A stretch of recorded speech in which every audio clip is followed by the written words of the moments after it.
subscribe my YouTube channel Sahaj Bol. Like, share and subscribe. अध्याय 12. कथा कानिफनाथांची. अग्निनारायणाने जालिंदरांना त्याच्या जन्माची सर्व कथा सांगितली. त्यानंतर जालिंदरनाथांना अग्निनारायणाने विचारले, हे प्रिय वत्स, तुझ्या मनात कोणती तीव्र इच्छा आहे ती सांग. यावर जालिंदरनाथांनी सांगितले, माझ्या मनात कोणतीच इच्छा नाही, पण अलभ्य भाग्याने लाभणाऱ्या या नरदेहाचे काहीतरी सार्थक व्हावे असे काहीतरी करा. माझ्या कीर्तीचा सुगंध सदैव त्रिभुवनात दरवळत राहील असे काहीतरी करा. हे उत्तर ऐकून अग्निनारायण खुश झाले. त्यांना गहिवरून आले. यावर उपाय म्हणून अग्निनारायणाने जालिंदरास खांद्यावर घेतले आणि ते दत्तात्रेयांकडे गेले. तेथे गेल्यावर जालिंदराबद्दल दत्तात्रेयांनी आवर्जून चौकशी केली. यावर अग्निनारायण म्हणाले, हे दत्तात्रेय, सर्वांना वाटते की पार्वतीपती महादेवाच्या देहातला काम मी जाळला, पण तो काम मी आजपर्यंत उदरात रक्षण करून ठेवला होता. त्यानंतर बृहद्रव राजाच्या यज्ञकुंडात जालिंदरनाथांची उत्पत्ती झाली. त्यामुळे हा आपलाच पुत्र आहे. त्याची ज्ञाननाडी लवकर सुरू करून त्याला मोठा ज्ञानी पंडित बनवा. त्यानंतर दत्तात्रेयांकडे 12 वर्षे जालिंदरांना सोपवून अग्निनारायण गुप्तपणे निघून गेले. दत्तात्रेय आपल्या समवेत जालिंदरांना नियमित बाहेर घेऊन जात असत. त्यांचा नित्यक्रम ठरलेला असे करत करत पूर्ण 12 वर्षे निघून गेली. या 12 वर्षात जालिंदरनाथ नानाविध विद्या शिकला. शस्त्रास्त्र विद्या, वेद, शास्त्र, पुराणे आणि व्याकरण या सर्वांमध्ये तो निपुण झाला. त्यानंतर सर्व देवी देवतांचे आशीर्वाद लाभावेत म्हणून त्याने सर्व देवदेवतांची आराधना सुरू केली. सर्व देवी देवता प्रसन्न झाल्या व त्यांनी जालिंदरास आशीर्वाद दिला.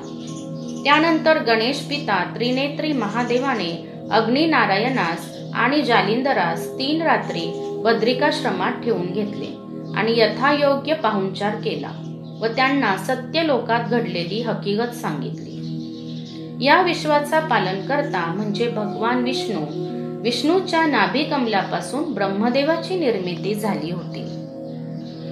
याच विश्व निर्माणकर्त्या ब्रह्मदेवाची मुलगी म्हणजे सरस्वती होय. सरस्वती वयात आल्यानंतर तिचे ते अलौकिक तारुण्य पाहून ब्रह्मदेव कामसुखासाठी सरस्वतीच्या मागे धावू लागला. आपण तिचे वडील आहोत हे तो साफपणे विसरला. धावत असताना ब्रह्मदेवाचे वीर्यपतन झाले व ते अलौकिक वीर्य हिमाचलाच्या जंगलातील एका हत्तीच्या कर्णात पडले. त्यात प्रबुद्ध नारायणाने प्रवेश केला. ही गोष्ट खूप युगांपूर्वी झाली, तरी अजूनही तो हत्ती जिवंत आहे. नंतर भोलेनाथांनी अग्निनारायण आणि जालंधरास तो हत्ती दाखवला. तो अतिशय बलशाली अवाढव्य असा हत्ती होता. तो हत्ती फार मस्ती करू लागला, म्हणून जालिंदरनाथांनी आपल्या झोळीतून चिमूटभर भस्म घेऊन मोहिनी अस्त्राच्या मंत्राचा जप करून ते भस्म हत्तीच्या अंगावर टाकले. त्यामुळे तो हत्ती निश्चित पडून राहिला. हत्तीच्या विशाल कानाजवळ जाऊन जालिंदरनाथ म्हणाला, हे प्रबुद्ध नारायण, तुला प्रथम मी नमस्कार करतो. तू हत्तीच्या कानात उत्पन्न झाल्यामुळे तुझे कानिफनाथ असे नामकरण केले आहे. तरी तू लवकरात लवकर बाहेर ये आणि आम्हाला दर्शन दे. जालिंदरनाथांची ही विनंती ऐकून कानिफनाथ हत्तीच्या कानातून बाहेर आले. त्यानंतर कानिफनाथांना घेऊन ते भोलेनाथांजवळ आले. त्यांनी कानिफनाथाला प्रेमाने कुरवाळले आणि जालिंदरनाथास सांगितले की तू कानिफनाथास अनुग्रह दे. शंकराच्या सांगण्यावरून जालिंदरनाथांनी कानिफनाथास अनुग्रह दिला. अग्निनारायणाने गुप्त रूपाने जालिंदरनाथांना संदेश दिला की जे जे गुरु दत्तात्रेयांनी ज्ञान दिले आहे, ज्या ज्या विद्या दिल्या आहेत, ते सर्व ज्ञान सर्व विद्या तू कानिफनाथांना दे. 6 महिन्यातच त्याला अमूल्य ज्ञानाची प्राप्ती झाली. पण जालिंदरनाथांनी कानिफनाथास संजीवनी आणि वाताकर्ष ही 2 अस्त्रे शिकवली नाहीत. शंकरांनी पुन्हा आदेश दिला की आता कानिफनाथ सर्व विद्येत प्रवीण झाला आहे. तेव्हा त्याला सर्व दैवते असरे प्रसन्न करून दे. शंकरांची आज्ञा शिरोधार्य मानून जालिंदरनाथांनी कानिफनाथास सर्व दैवते प्रसन्न करून दिली. तेव्हा सर्व देवदेवतांना जालिंदरनाथ म्हणाले, हे सर्व देवदेवतांनो, तुम्हाला प्रथम मी नमन करतो. कानिफनाथ आता सर्व विद्यांमध्ये निपुण झाला आहे, तेव्हा आपल्याकडून त्याला वर द्यावे एवढीच इच्छा आहे. यावर सर्व दैवते म्हणाली, हे जालिंदरा, एकाला दिलेले वर दुसऱ्याला पुन्हा देता येत नाही. आता यापुढे तुझे अनेक शिष्यगण तयार होणार, असे प्रत्येकाला कसे काय वर देता येतील? आम्ही आता पुन्हा वर देणार नाही, असे स्पष्टपणे सांगून सर्व देवगण विमानात बसून स्वर्ग लोकाकडे प्रयाण करू लागले. हे पाहून जालिंदरनाथांच्या तळपायाची आग मस्तकाला पोचली. क्रोधाने ते लालबुंद झाले आणि म्हणाले, थांबा देवांनो, मला फसवून माझा घोर अपमान करून चालला आहात काय? मी आत्ता माझा चमत्कार दाखवतोच. असे म्हणून जालिंदरनाथांनी प्रथम वातास्र देवांच्या विमानावर सोडले. या वातास्राच्या प्रभावामुळे प्रचंड वारा सुटला आणि देवांची विमाने आकाशात भरकटू लागली. त्यामुळे प्रत्येक दैवताने आपल्या जवळील शस्त्रास्त्रांचा वापर करण्यास सुरुवात केली. पण जालिंदरांनी ती सर्व अस्त्रे अत्यंत सहजगत्या परत पाठवली. लक्ष्मीपती विष्णू आणि पार्वतीपती भोले शंकर हा सर्व प्रकार पाहत होते. जालिंदरनाथांपुढे आपण आता माघार पत्करावी असे देवी देवतांनी ठरवले आणि सर्वात पहिल्यांदा अग्नीचाच प्राण घेण्याचे ठरवले आणि त्याप्रमाणे ते खाली उतरले. सर्व देवांनी मनात ठरविले की हे सर्व अग्निनारायणामुळे झाले आहे. आपण आता त्याला चांगला धडा शिकवायलाच पाहिजे.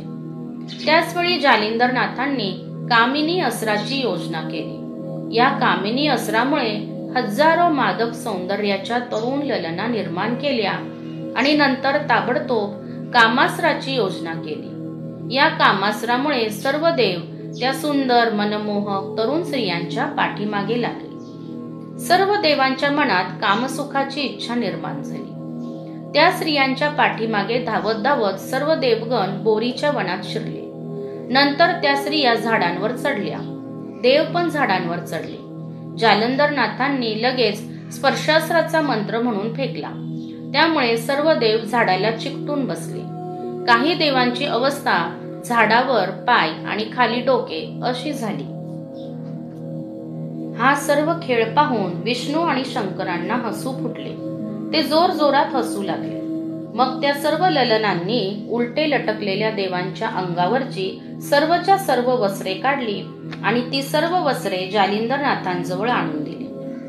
जालिंदरनाथांनी कानिफाला हळूच ती सर्व वस्त्रे त्या सर्व देवदेवतांना नेसवण्याची खूण केली. त्यानुसार कानिफ त्यांना वस्त्रे नेसवू लागला.